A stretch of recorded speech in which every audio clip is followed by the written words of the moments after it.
Email marketing.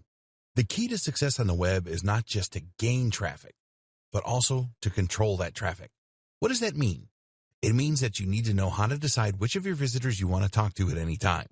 It means that you need to understand your visitors and to know what they are thinking, what their moods are, and what they're interested in at any given time. And it means you need to know how and when to strike when it comes to selling products or encouraging people to sign up to your mailing list.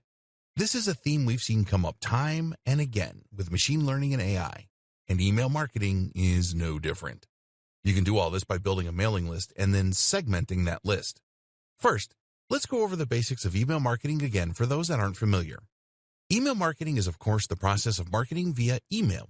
In other words, this means you're going to be building a big list, a collection of emails, and you'll do this by asking visitors to your site to share their contact details when they land on your homepage. This, in turn, requires an autoresponder. An autoresponder is a tool that you use to create email forms and then to manage all of the contacts on your list.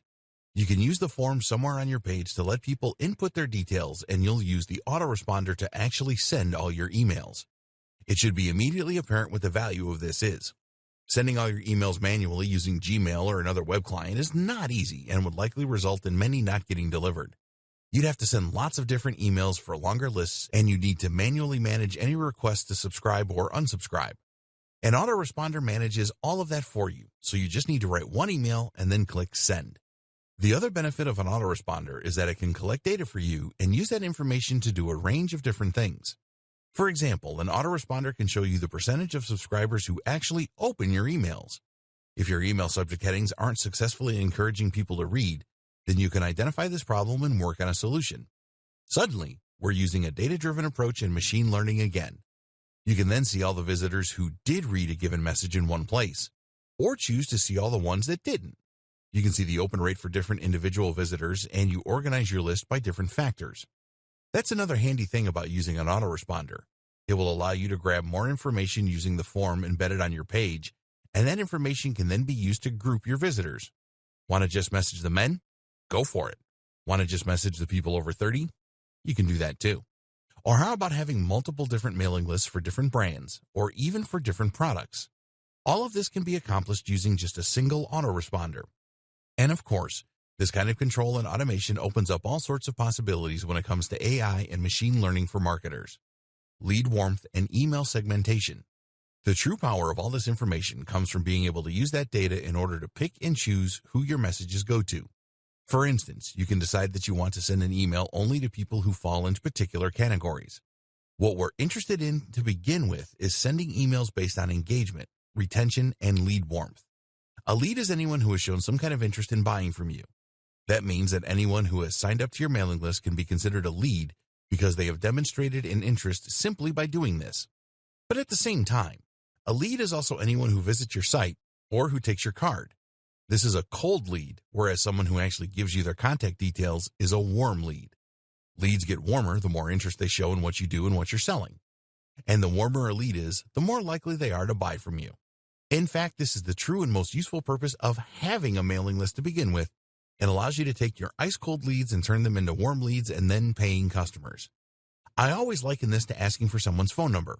If you were just to walk up to someone in a club and ask for their number, they'd likely just tell you to go away. Why would they give you their number when they know nothing about you and have shown no interest in you? First, you need to chat to them and let them get to know you. If they look at you and smile, they're a cold lead. If they respond to your witty banter and tell you their name, they're a warm lead. If they've kissed you or let you buy them a drink, they're a hot lead. And once they're hot, you can ask for their number. This is all about timing. Time this wrong, and they're not going to give you their number because you haven't laid the groundwork. The exact same thing is true with internet marketing. If someone visits your site and you tell them right away to buy your product, they won't. Why would they?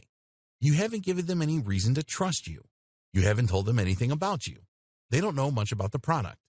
Ask them to hand over their email after a few blog posts, though, and you can gently start to increase engagement. This is then when you wow them with all your information and all your knowledge. You entertain them a little, and you let them get to know you.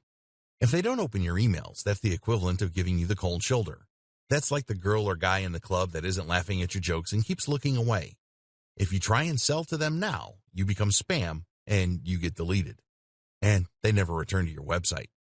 But if they open your emails, you know you're in with a shot. That means you can then send them some more information about your products and get them excited for your product launch. If during that they still keep opening your emails, then you know you've got an even better chance of success. If you now try and sell to them, there's a much better chance they'll buy from you. Using email segmentation, you can do exactly that. You can see which of your visitors are actually opening your emails, are actually clicking your links, and are scrolling down to the bottom. In fact, using cookies, it is even possible to see which of those visitors has been to your website and looked at your products. You can see who has hovered on your products and been tempted to click buy. Email segmentation combined with machine learning. If you have been paying close attention, then you might already have figured out where this is going. Remember when we discussed big data? We said that you could use predictive analytics in order to better rate leads.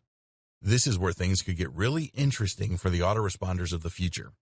Imagine if your autoresponder not only segmented your audience and looked at the open rates and engagement, but if it could look for trends across huge data sets. In other words, what if your autoresponder recorded every single person who bought from you and assessed what actions they usually took first?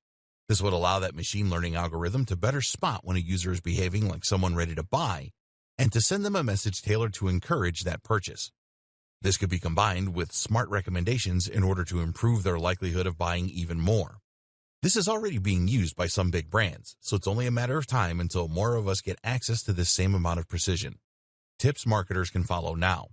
For any of that to work, you also need to make sure that people are signing up to your mailing list in the first place.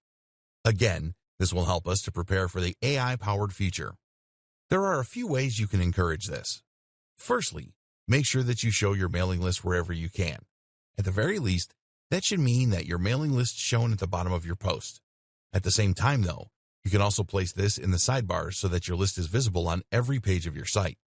Another tip is to make sure that you draw attention to it. A mistake a lot of people make is to create their mailing list and then just hope that people see it. Far more effective is to occasionally tell people about it and to explain in your post why it's a good opportunity and why people should be excited to sign up. Here's the thing, though, you should always be honest. The aim of a mailing list is not to grow it as much as you possibly can. Instead, the aim is to grow it as much as you can with only highly targeted visitors. If your visitors have no interest in what you're offering through your list, then you will just frustrate them and effectively be spamming.